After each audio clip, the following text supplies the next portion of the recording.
नमस्कार, मैं हूं धर्मेंद्र। आप देख रहे हैं ऑनलाइन न्यूज इंडिया। व्हाट्सएप पर एक किसी चाहने वाले ने एक मैसेज लिखा।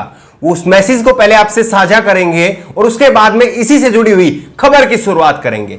इस मैसेज में उसने लिखा कि सुप्रीम कोर्ट ने हाल ही में सुप्रीम कोर्ट के वकील प्रशांत भूषण को अवमानना का दोषी करार दिया।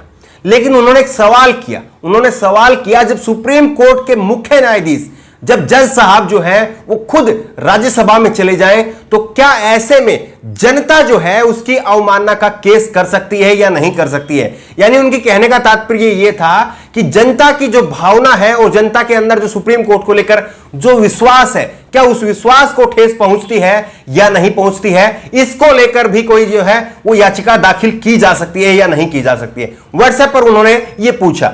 इससे जुड़ी हुई आज की खबर यह है कि सुप्रीम कोर्ट के पूर्व जज रहे रंजन गोगोई भाजपा के मुख्यमंत्री पद के उम्मीदवार हो सकते हैं असम में।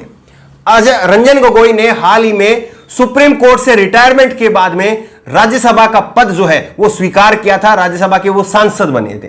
उसके बाद में तमाम जो सवाल हैं वो लगातार उठ रहे थे। उनकी आलोचना भी की जा रही थी कि क्या सुप्रीम कोर्ट के जज को, और इतने कम समय में, जब उनके रिटायरमेंट के ठीक बाद में उन्होंने राज्यसभा की जो सांसद की जो पद है वो लिया, तो क्या वो सही था या नहीं, इसको लेकर के सवाल उठ रहे थे। लेकिन अब बड़ी खबर सामने आई है और बड़ी खबर यह है कि भाजपा के उम्मीदवार हो सकते हैं असम में रंजन गोगोई साहब। और यह दावा किसी और ने नहीं किया, बल्कि यह दावा किया है तरुण गोगोई ने, जो कि असम के पूर्व मुख्यमंत्री रहे हैं और कांग्रेस के वरिष्ठ नेता रहे हैं।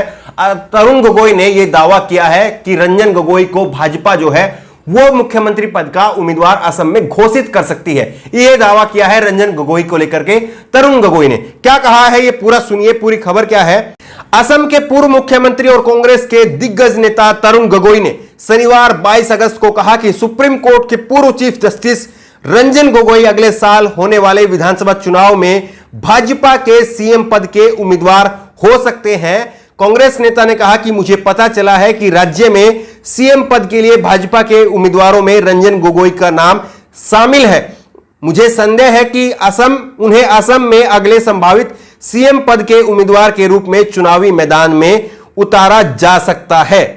उन्होंने कहा कि अगर पूर्व सीजीआई राज्यसभा जा सकते हैं तो वो भाजपा के अगले संभावित सीएम उम्मीदवार के लिए भी सहमत हो सकते हैं। तरुण गोगोई ने आगे कहा, यह सब राजनीति है। अयोध्या में राम मंदिर के फैसले पर भाजपा रंजन गोगोई से खुश थी, फिर उन्होंने भाजपा से राज्यसभा में जाकर धीरे धीरे राजनीति में कदम रखा।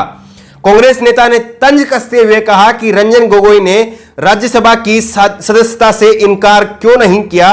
वो आराम से मानव अधिकार आयोग या अन्य अधिकार संगठनों के अध्यक्ष बन सकते थे। दरअसल उनकी राजनीतिक महत्वाकांक्षा है, इसीलिए उन्होंने राज्यसभा में जाना स्वीकार किया।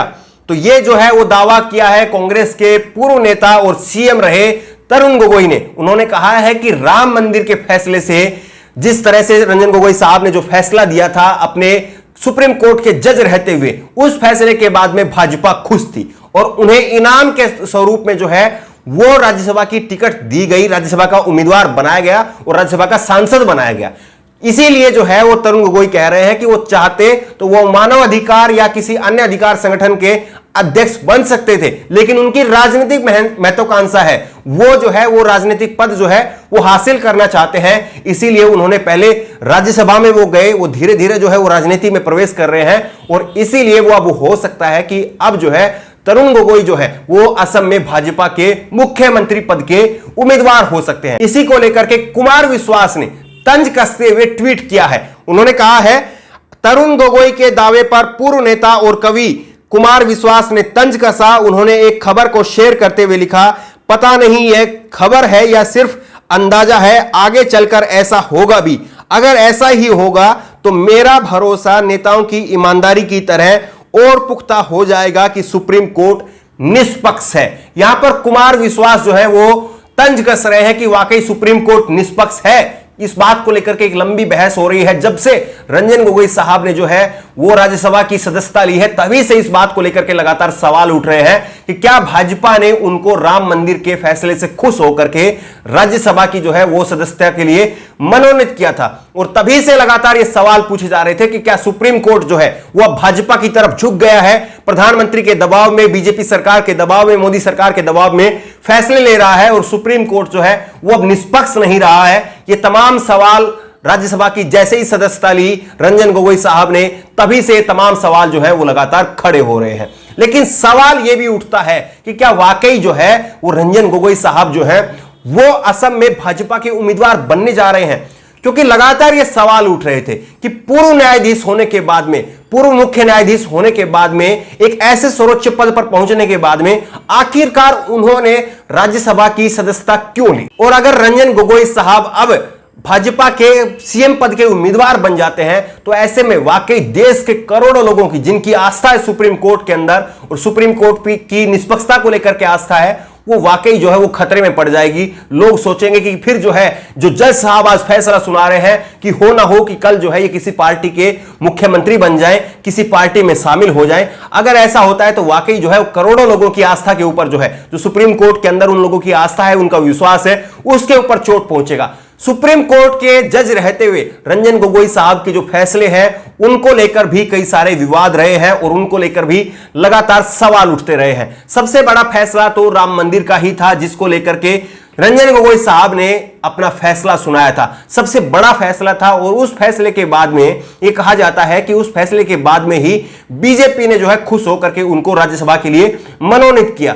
इससे पहले जो है उनका फैसला, जो एनआरसी लागू की गई थी असम के अंदर, उसको भी उन्होंने जायज ठहराया था और उसकी वजह से जो है वो असम में एनआरसी हुई और फिर उसके बाद में देश भर में एनआरसी की मांग उठने लगी। ये एनआरसी वाला जो फैसला है ये भी रंजन गोगोई साहब का विवादित फैसला रहा था। और उसके बाद में आपको यह भी याद होगा कि रंजन गोगोई साहब पर आरोप लगे थे यौन उत्पीड़न के और उनकी खुद की जो है काम करने वाली सहकर्मी ने जो है वो आरोप लगाए थे रंजन गोगोई साहब के ऊपर। लेकिन कुछ एक ऐसे फैसले भी थे रंजन गोगोई साहब के जो कि काफी जो है वो सराहनीय रहे थे, काफी प्रशंसनीय रहे थे। उन्होंने फैसला किया कि सबरीमाला के मंदिर में जो है वो महिलाओं की प्रवेश को जो है वो इजाजत का फैसला जो है वो रंजन गोगोई साहब ने दिया। चीफ जस्टिस का जो ऑफिस है वो आरटीआई के दायरे में आएगा, ये भी रंजन गोगोई साहब ने फैसला दिया था। जो नेताओं की जो पोस्टर होर्डिंग लगते थे, जो सरकारी जो विज्ञापन छपते थे, उनके ऊपर नेताओं की पोस्टर नहीं होंगे, नेताओं की तस्वीर नहीं लगेगी, यह फैसला भी रंजन गोगोई साहब ने दिया था। लेकिन रंजन गोगोई साहब ने जब से राज्यसभा के पद की सदस्यता ली है तभी से लगातार उनकी मंशा के ऊपर सवाल उठते रहे हैं और तभी से लगातार लोग ये पूछ रहे हैं कि आखिरकार उनको क्या ऐसी जरूरत पड़ गई थी।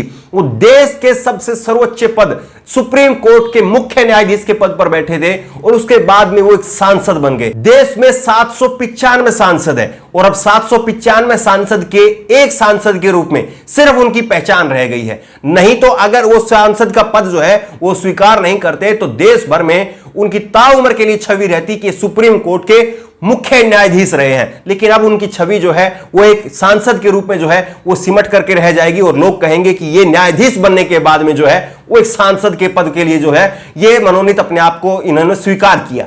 इसीलिए जो है उनकी मंशा को लेकर के लगातार सवाल उठ रहे हैं। और जिस तरह से मैंने पहले शुरुआत किया कि कोर्ट जो है वो अपनी अवमानना के लिए दोषी ठहरा रहा है किसी को, लेकिन जब कोर्ट के वकील जज साहब जो हैं और मुख्य न्यायाधीश जब इस तरह से करें, जब किसी पार्टी की सदस्यता की अगर वो ले और अगर किसी राज्यसभा का पद ले, तो क्या अवमानना जो है वो दोषी उसका भी ठहराया जा सकता है उनको? क्या सुप्रीम देश के जो करोड़ों लोगों की आस्था है, विश्वास है सुप्रीम कोर्ट के अंदर और सुप्रीम कोर्ट के जजों के अंदर, क्या उसको ठेस नहीं पहुंचती है? यह बड़ा सवाल है। क्या आपको वाकई लगता है कि मुख्य न्यायाधीश रहे रंजन गोगोई साहब को असम के मुख्यमंत्री पद के लिए भाजपा की उम्मीदवारी जो है वो स्वीकार करनी चाहिए या नहीं करनी चाहिए? नीचे कमेंट बॉक्स में अपनी राय जरूर दें और इसी तरह की तमाम खबरों के लिए ऑनलाइन न्यूज इंडिया को सब्सक्राइब करें। धन्यवाद। इस खबर को अभी लाइक करें, शेयर करें और ऑनलाइन न्यूज इंडिया की सभी खबरें अपने मोबाइल फोन पर सबसे पहले देखने के लिए अभी चैनल को सब्सक्राइब करें और घंटी जरूर दबाएं।